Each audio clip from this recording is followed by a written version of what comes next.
né? Nós vamos falar de agroecologia agora, uma alternativa para a produção sustentável. Eu estou aqui com a doutora Tainá Zanetti online, ela é da UNB. Estou também no estúdio com a professora doutora Conceição Previero, bom dia, ela é da UBRA. E com a mediadora, que é gerente de sociobiodiversidade da Secretaria da Agricultura do Tocantins, Dilciane Viana. Bom dia, bem-vindas, tudo bem? Eu vou deixar vocês à vontade para esse bate-papo, vou ali tomar um café e uma água e eu volto já, vou acompanhar tudo, viu? Tá certo. Até mais. Então, bom dia a todos, todos que nos acompanham na Agrotins Digital. É uma grande satisfação estar aqui abrindo o debate do dia com o tema Agroecologia e Desenvolvimento Rural Sustentável. E eu ressalto que o governo do estado, ele apoia e fortalece os agricultores familiares, a agricultura, os agroextrativistas, nos seus projetos produtivos e de transição da produção convencional para a produção agroecológica, através de inúmeros eventos de capacitação, transferência de tecnologia, disseminação de informações, práticas agroecológicas, junto com os nossos parceiros, as instituições parceiras. E hoje nós trouxemos para conversar mais sobre esse tema as professoras, as queridas professoras Conceição Previero, do CEUP-UBRA, que é uma grande parceira, ela que esteve à frente da Comissão de Produção Orgânica durante os últimos 4 anos, e nós da CEAGRO fazemos parte, junto com os agricultores familiares, outras instituições públicas e de ensino, fortalecendo o processo agroecológico no Tocantins. E também a professora Tainá Zanetti, que tem desenvolvido um belíssimo trabalho com os frutos do cerrado lá na universidade onde ela trabalha. Então, para iniciarmos o debate, eu vou passar a palavra para a Tainá. Ela vai falar um pouco sobre a importância dos pilares da agroecologia no desenvolvimento rural sustentável. Professora. Bom dia a todos, bom dia Tocantins, bom dia mundo, como vocês têm falado aí, tenho acompanhado. Queria agradecer muito o convite hoje para estar aqui falando de um assunto que é tão especial e tão importante num país como o nosso, que trabalha tanto com o agronegócio, que tem a sua economia tão baseada no agronegócio. E poder falar de agricultura e agroecologia é muito especial, porque a gente se volta para uma agroecologia, para uma agricultura que é cheia de cultura, né? Eu gosto muito de falar em agricultura, lembrando desse termo, né, da cultura. Por quê, pessoal? Porque quando a gente fala de cultura, nós estamos lembrando que dentro de um sistema, né, dentro de um ecossistema, dentro da biodiversidade, nós temos a ação antrópica, né, a ação do homem, e das relações desse homem, né, desses seres humanos com a natureza. E essa relação, ela tem que ser respeitosa antes de tudo, né? Ela tem que ser boa tanto para a natureza quanto para os seres que habitam nela. E quando a gente está falando, por exemplo, de desenvolvimento rural, nesses termos, né, da agricultura, nós temos que lembrar então que o desenvolvimento muitas vezes ele é confundido com crescimento econômico, né? Então, às vezes, a gente coloca vidas humanas, né, e a vida da própria natureza em xeque por causa de um crescimento econômico, achando que isso é o desenvolvimento. E quando a gente está falando de desenvolvimento rural, o que nós temos que observar é que as vidas, todas as vidas desse ecossistema importam, né? Então, quando a gente está falando de desenvolvimento rural, nós temos que pensar em todos os fatores que englobam o desenvolvimento, né? Isso vai desde a qualidade de vida do agricultor até a manutenção da sustentabilidade nesse bioma, por exemplo, no Cerrado, né, que a gente está falando aqui, que está sendo utilizado para as práticas humanas, né? No caso, a agricultura. Então, quando a gente fala em agroecologia, por exemplo, também, aí eu vou deixar mais para minha colega falar, a gente tem que entender que as práticas elas têm que ser sistêmicas. E quando eu falo sistêmicas, eu estou falando que tudo está interligado. Por exemplo, se a gente coloca um agrotóxico na terra, né, esse agrotóxico ele vai ficar só na terra, né, ele vai passar para o ar, vai passar para a água, né, vai passar para os outros seres, não só os seres humanos, mas também os animais. E todo mundo aí vai acabar sendo, enfim, impactado com isso. Então, quando eu estou falando de agroecologia, eu estou repensando a ação do homem ali naquela natureza. Eu estou colocando o homem como uma parte de um todo, né? E então, isso muda a perspectiva de uso da terra, né? A gente vai usar a terra, então, de forma respeitosa, né? De forma biodiversa, a gente vai respeitar ali esse meio ambiente. Então, quando a gente está falando de agroecologia e desenvolvimento rural, nós podemos pensar em várias possibilidades, né? A primeira delas é pensar como que eu vou manter, se ele quiser, né, esse agricultor, na terra de uma maneira digna. Porque uma das coisas que a gente escuta muito falar, e em especial na academia, né, quando a gente estuda a questão da ruralidade, é que a gente tem que manter o agricultor na terra, né? Como se a gente quisesse algemar o agricultor ali. Isso é uma coisa muito perigosa, né? É uma coisa até muito desrespeitosa, porque, na verdade, todo mundo tem direito de ir e vir. Então, como que a gente pode manter esse agricultor na terra de forma digna, de forma adequada, com sua qualidade de vida? Né? Isso, então, como a Dilciane colocou, que bom que o estado do Tocantins auxilia no fortalecimento e manutenção desses agricultores, né, com políticas de fortalecimento, com políticas, né, para a agroecologia. Porque sem o Estado é muito difícil o agricultor sozinho conseguir se manter, né? Em especial quando ele está fazendo essa transição para a agricultura ecológica. Então, gostaria aí de saudar os esforços que estão sendo feitos em relação a isso. Posteriormente, para o desenvolvimento rural, a gente também tem que pensar nos novos mercados, né, que estão se abrindo.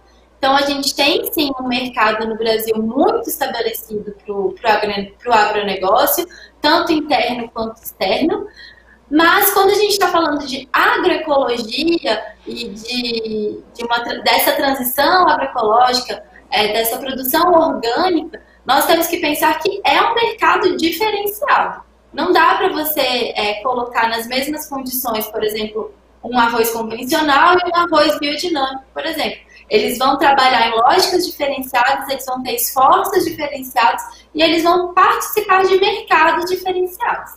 E isso, o agricultor ele tem que estar instruído, capacitado para trabalhar nessa lógica, nesses novos mercados. E também a gente tem que entender que tem que ter um mercado pronto para receber esse tipo de produto diferenciado.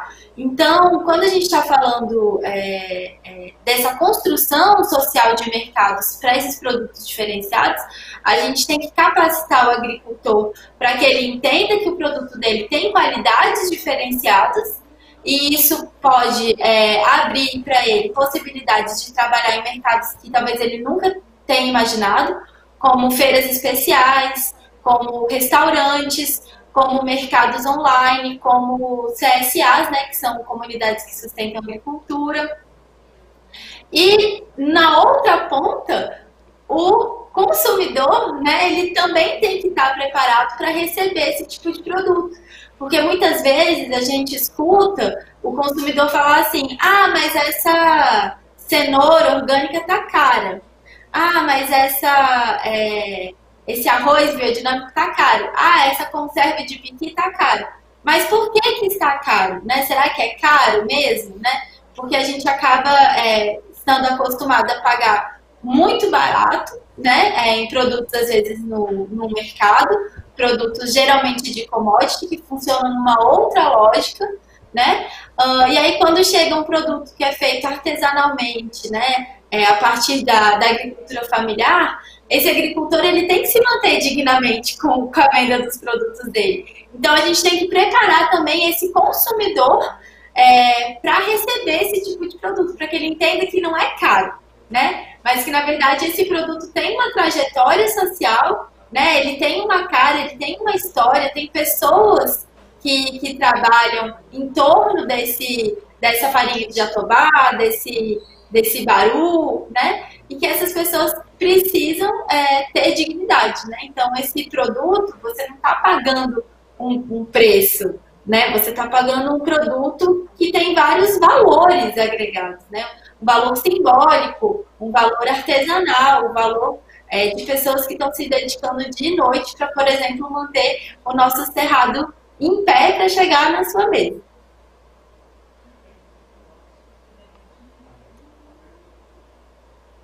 Não sei se eu continuo falando ou se a gente pode ir fazendo um debate. Certo. Gostei muito da sua colocação, Tainá, falando desse processo que precisa acontecer tanto do mercado quanto dos consumidores. E uma dúvida frequente que a gente escuta bastante é da diferença dos produtos agroecológicos e os produtos orgânicos. Então, vou passar a palavra agora para a professora Conceição, para que ela diferencie melhor esse tipo de produção agroecológica, produção orgânica, para esclarecer melhor na cabeça de quem ainda não está inteirado desse assunto. Bom dia a todos e a todas.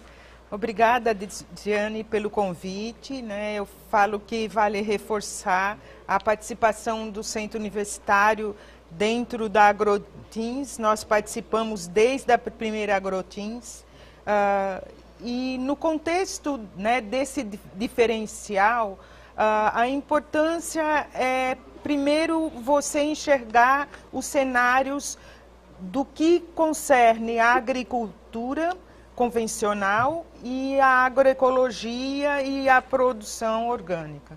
Como a professora falou, são mercados distintos, mas que nós temos, né, nichos diferenciados em que nós podemos trabalhar de forma que a gente venha atender as demandas. A agricultura convencional é algo muito mais popularizado no âmbito do país, do mundo, frente aos negócios, né? Então tem todo um mercado já estabelecido com grandes investimentos, quer seja no âmbito governamental como no âmbito das empresas. Quando nós projetamos isso no sentido da produção sustentável, que nós podemos chamar de produção agroecológica, produção orgânica, biodinâmica, permacultura, nós temos diferentes identidades, mas que nos traz, né, algumas particularidades. Vamos falar exatamente do estado do Tocantins, né?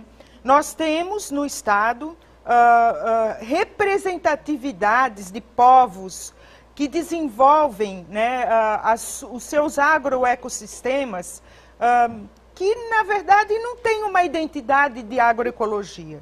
E até porque a agroecologia é uma ciência que há muito tempo se pratica, mas que hoje criou-se essa identidade, né? Então, é uma ciência extremamente importante, porque ela absorve diferentes outras ciências, ela tem um olhar multidisciplinar, interdisciplinar, e isso acaba abrangendo diferentes setores para que possa desenvolver um trabalho dessa natureza.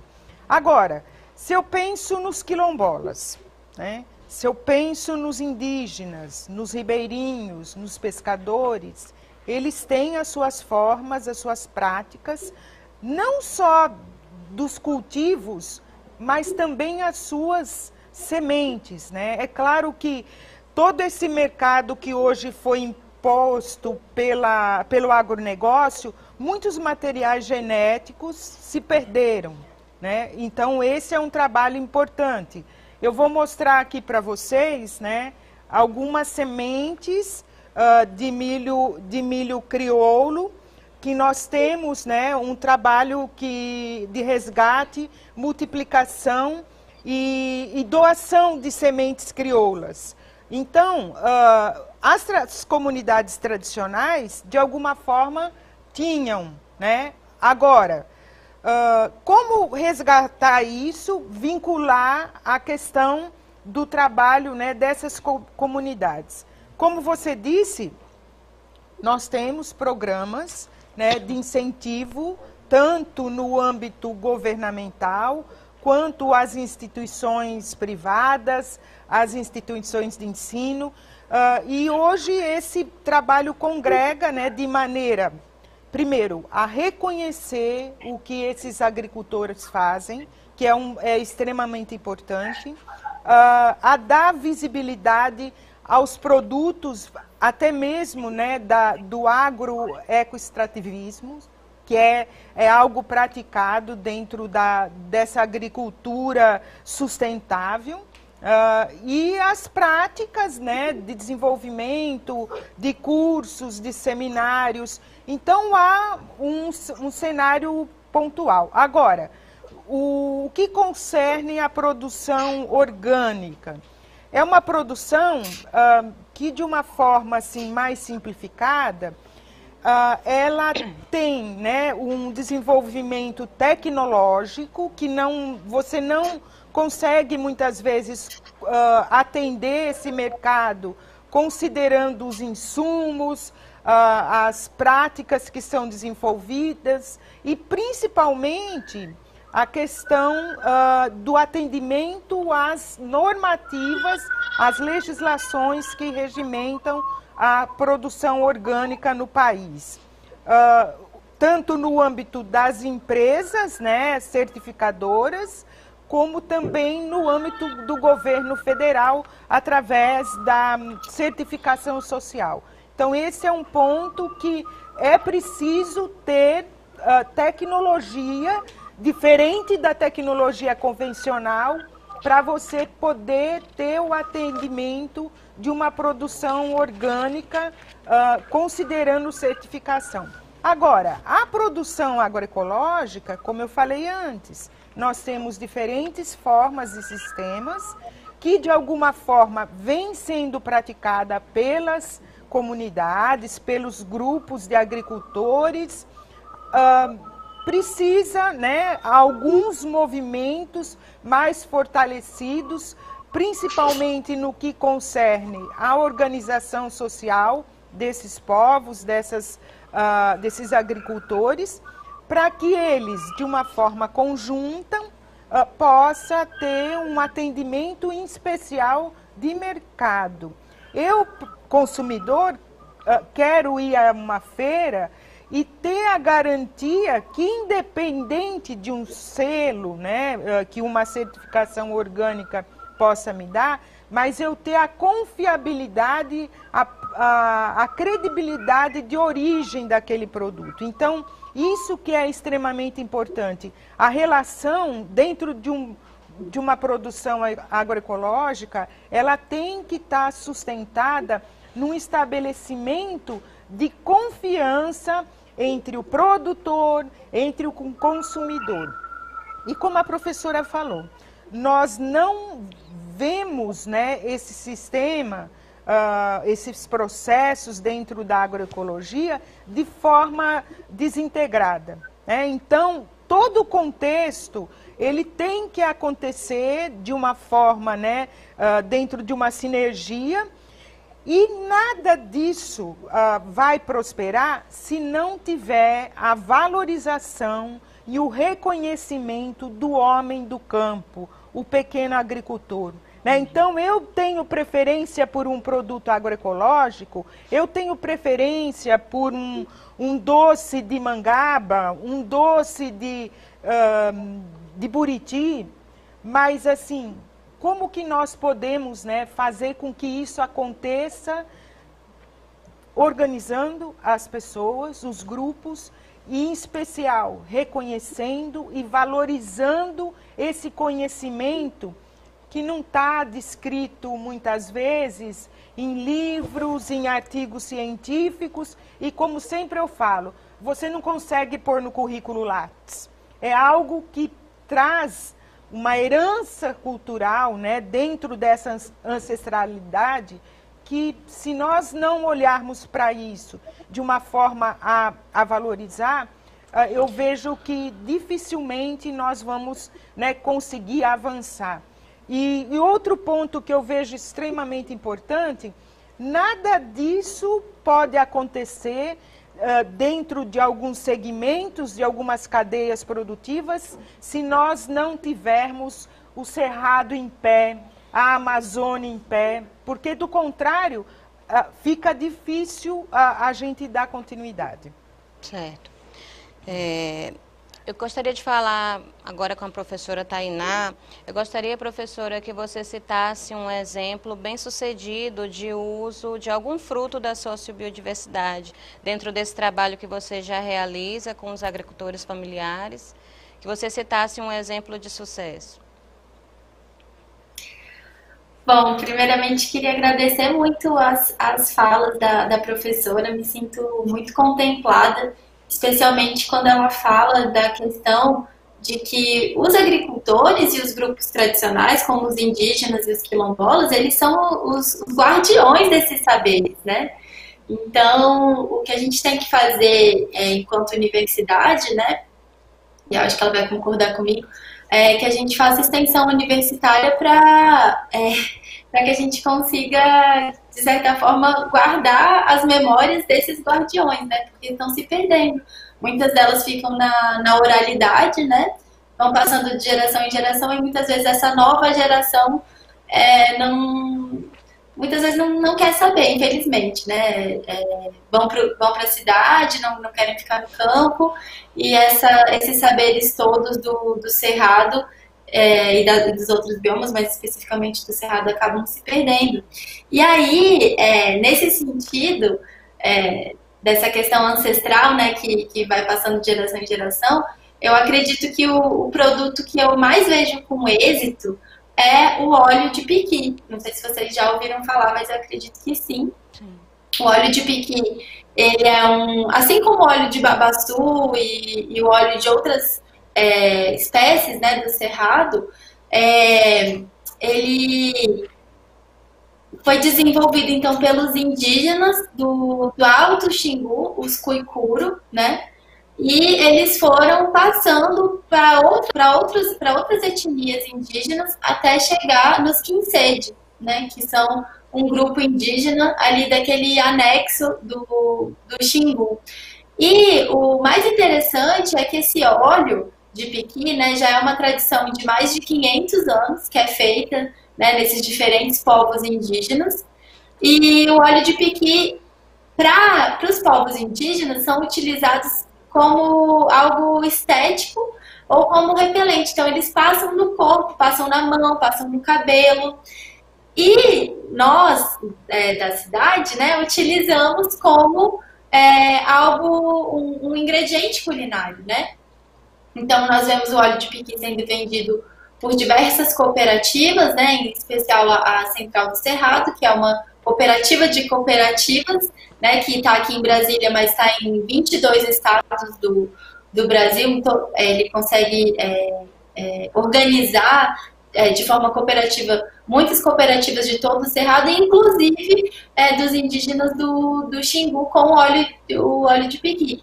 E esse óleo de piqui, a gente conseguiu ver uma experiência exitosa, porque ela consegue chegar tanto em redes de supermercado no Brasil todo, como também nesses mercados alternativos, né, no caso das cooperativas, e ainda chegar em vários restaurantes de gastronomia contemporânea no Brasil. Então, tem vários restaurantes em São Paulo, no Rio de Janeiro, aqui em Brasília, que utilizam o óleo de piqui feito pelos Quinsede.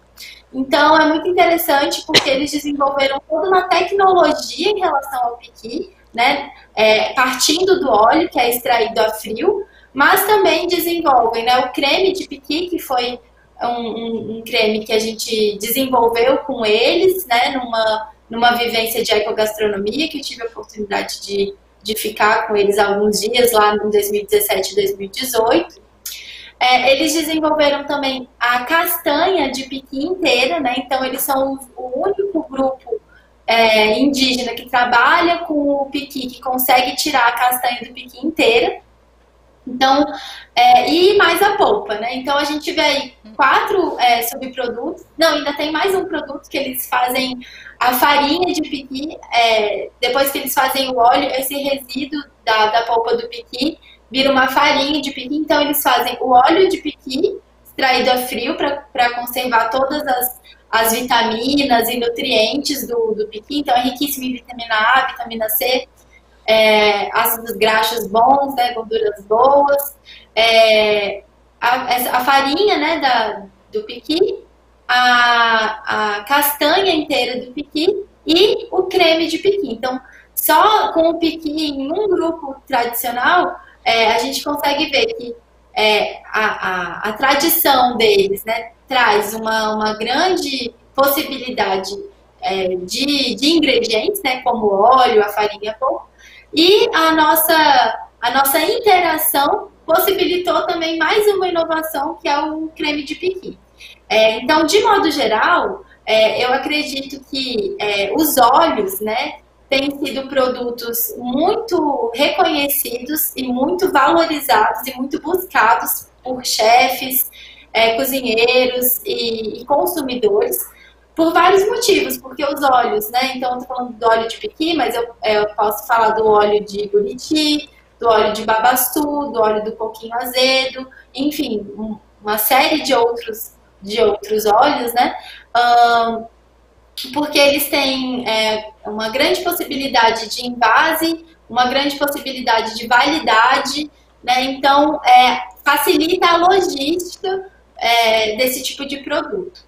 Então, só dando esse exemplo, né, dos quinceji, né, ali no Xingu, e, por exemplo, o óleo de babaçu, né, das quebradeiras de coco também. Então, que é um outro exemplo também, que é um exemplo tradicional, né, que foi desenvolvido tanto pelas indígenas quanto pelas quebradeiras, que conseguem fazer um subproduto do babaçu, por exemplo, né, que serve tanto para indústria estética, né, que você pode fazer óleos, pode fazer sabonetes, quanto também para culinária, né, para gastronomia, porque o azeite, né, o óleo de babaçu é maravilhoso, né, ele tem um defumado incrível que melhora qualquer preparo culinário.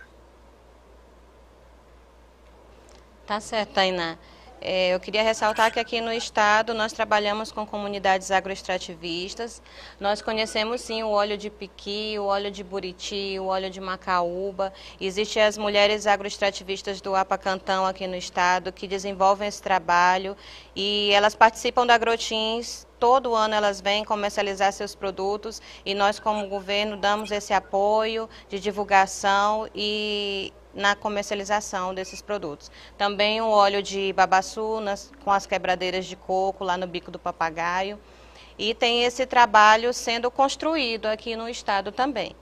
E foi muito boa a sua fala, eu agradeço a sua participação, a participação da Conceição, que trouxe toda essa reflexão sobre a importância dos agricultores familiares e agroextrativistas na preservação da sociobiodiversidade do Cerrado e a valorização desses povos tradicionais aqui do estado.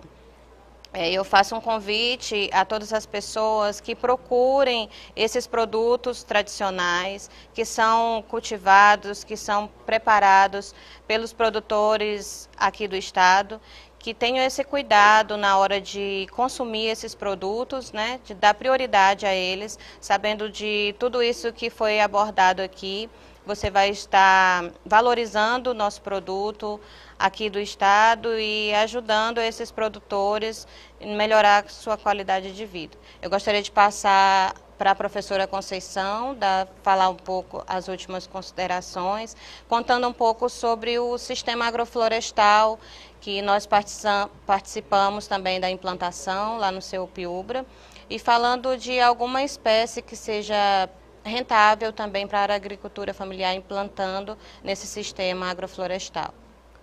Ah, que bom, né, poder resgatar e falar essa questão dos óleos.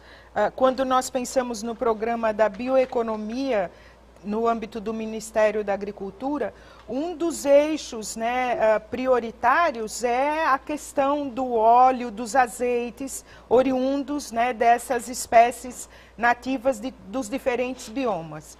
Com relação ao nosso sistema agroflorestal, a nossa experiência, num âmbito que eu falo assim, quase de um laboratório pela dimensão, nós iniciamos em 2015, como já foi falado, os trabalhos nesse sentido no Estado, ele é feito de forma participativa, tanto no que tange as instituições privadas, o governo, as comunidades tradicionais, agricultores, as instituições de ensino. Então, nós lá do CEU-Piubra, nós temos hoje diferentes formas de cultivo, o qual nós iniciamos, né, foi projetado para que ele tenha uma produção sucessional.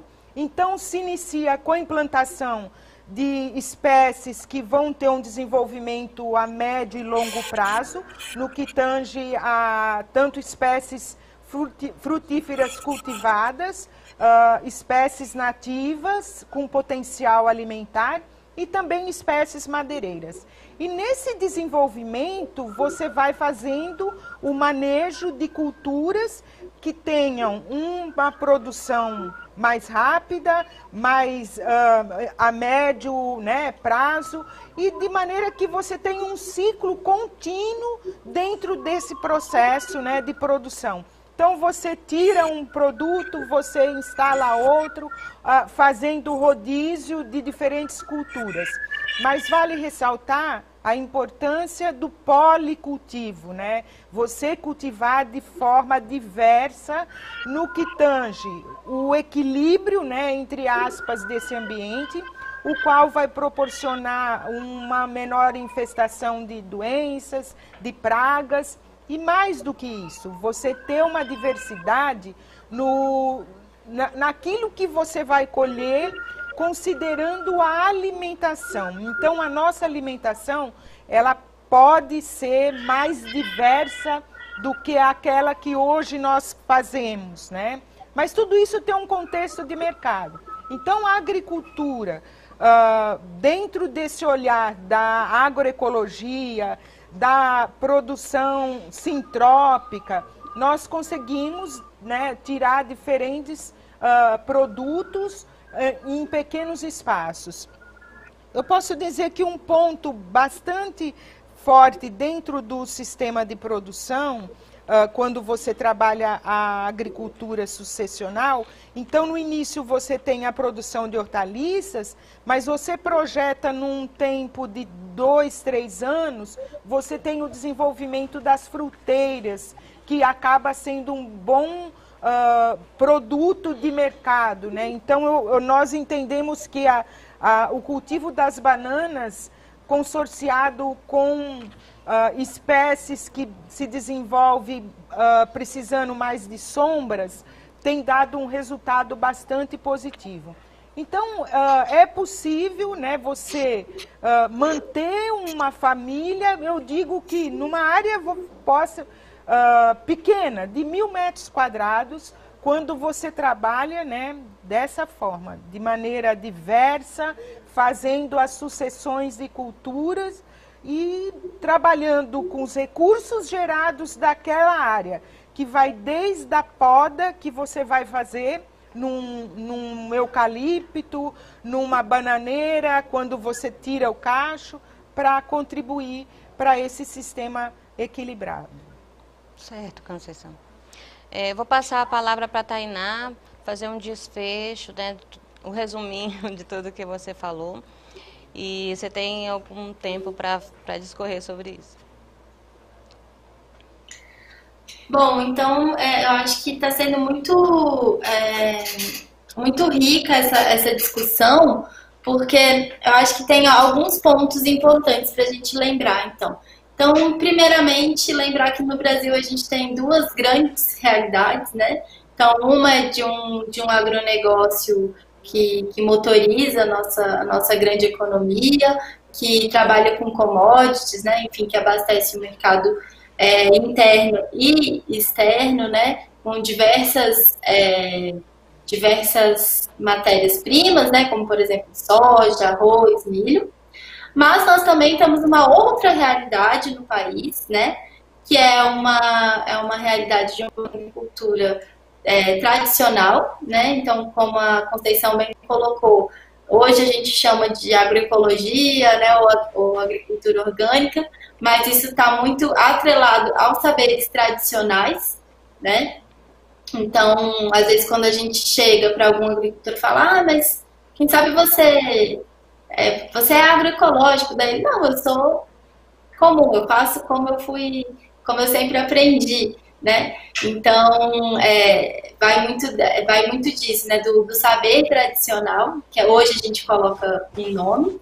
Esse saber tradicional, ele precisa ser valorizado, né? Valorizado com políticas, valorizado com capacitação, valorizado com construção de mercados, com condições dignas de vida desses agricultores e de comercialização desses produtos.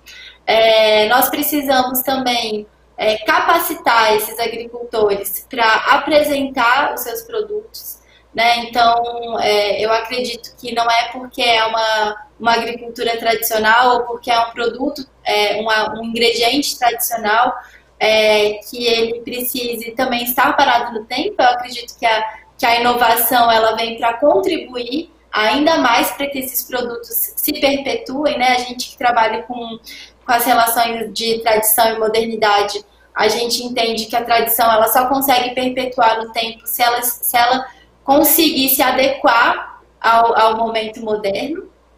Então, eu acredito que o trabalho que vocês estão fazendo na secretaria, juntamente com o trabalho da universidade, ele é muito rico para somar com esses saberes tradicionais, né?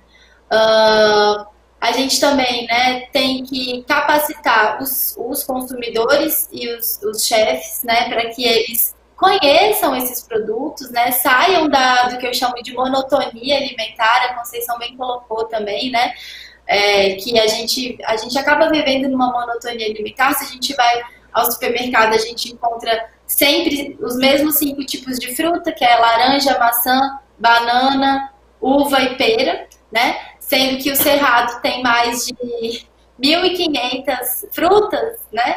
E dificilmente a gente vê isso nos supermercados. Às vezes a gente vê piqui, né? Que é o mais conhecido. Aqui em Brasília a gente vê baru também, mas acaba por aí, também não é em todo supermercado. Então, às vezes a gente come sempre o doce de goiabada, mas a gente podia estar comendo um doce de buriti, né? Então, eu acredito que a gente pode sim sair dessa monotonia alimentar e quando a gente, como consumidor, se capacita, conhece, né? A gente passa a valorizar esses produtos. Eu não gosto de chamar de produto, eu prefiro chamar de ingrediente. Então, esses ingredientes, né? Por exemplo, eu não preciso usar óleo de soja todos os dias, eu não preciso usar óleo de milho todos os dias, não preciso usar óleo de canola todos os dias, né? Eu posso sim usar um óleo de piqui, um óleo de baru, um óleo de buriti. Eu não preciso usar um pinole ou um avelã que vem lá da Itália ou de Madagascar, enfim, que isso vai oxidando ao longo do tempo, chega aqui, tá já com gosto de outra coisa, né? Eu posso usar outras castanhas, as nossas castanhas brasileiras, né? Então eu posso usar uma castanha do Brasil, eu posso usar uma castanha da Macaúba, eu posso usar, né, comer uma castanha de baru, a própria castanha do piqui, que é deliciosa, né? A castanha da bocaiúva, enfim, eu tenho várias possibilidades, né? Eu não preciso comer sempre as mesmas coisas, né? Com isso, duas coisas vão acontecer. Primeiro, a nossa saúde provavelmente vai melhorar, porque a gente vai ter mais nutrientes disponíveis na nossa alimentação, a gente vai ter acesso a gorduras boas, a vitamina C de riquíssima qualidade, a vitamina D, a vitamina E, enfim, tudo isso nos nossos frutos cerrados. Nós vamos mobilizar e construir novos mercados para esses produtos. Então, muitos desses produtos vão ser desvelados, né, vão sair da invisibilidade, vão começar a circular nos diferentes mercados, seja ele o gastronômico, o gourmet, ou o mercado consciente, né, o mercado sustentável. E com isso, esses agricultores vão se sentir mais motivados e felizes e com melhores condições de vida para se manter no campo por opção, né, a passar esses saberes, né, para as novas gerações, a se conectar muitas vezes, né, a ter condições de se conectar pela internet para desenvolver um mercado autônomo partindo dele, não necessitando de atravessadores, né, ou intermediários. E com isso, eu espero, né, que esse cenário todo um dia se construa, espero estar viva para ver isso. E com isso a gente vai ter o nosso cerrado valorizado muito mais em pé do que derrubado, né? Então eu anseio por esse dia que a gente vai inserir o cerrado na nossa alimentação do dia a dia, nas nossas festas, enfim, né? Eu faço muito... Eu tenho uma linha, né, de brigadeiros que a gente desenvolveu nos nossos projetos, que são os brigadeiros do Cerrado. Então, a gente faz brigadeiro de piqui, que eu até vou disponibilizar a receita, né, que eu combinei com você, o brigadeiro de jatobá com chocolate, que fica incrível, o baruzinho, né, que é como se fosse um cajuzinho de amendoim, mas é com a castanha de baru, a queijadinha, né, que é o nosso brigadeiro de queijo com doce de buriti, que fica incrível. Então, assim, nós temos várias possibilidades de inserir o nosso cerrado no nosso dia a dia, nas nossas festas, né? E poder, com isso, né, ter o poder nas mãos de realmente fazer da nossa alimentação um ato político, um ato sustentável, um ato consciente, e assim manter o nosso cerrado em pé e maravilhoso, levando água aí para todos os outros biomas e respeitando e equilibrando a biodiversidade, que é tão importante, que a gente faz parte, né? A gente não domina, a gente faz parte. Com certeza, Tainá.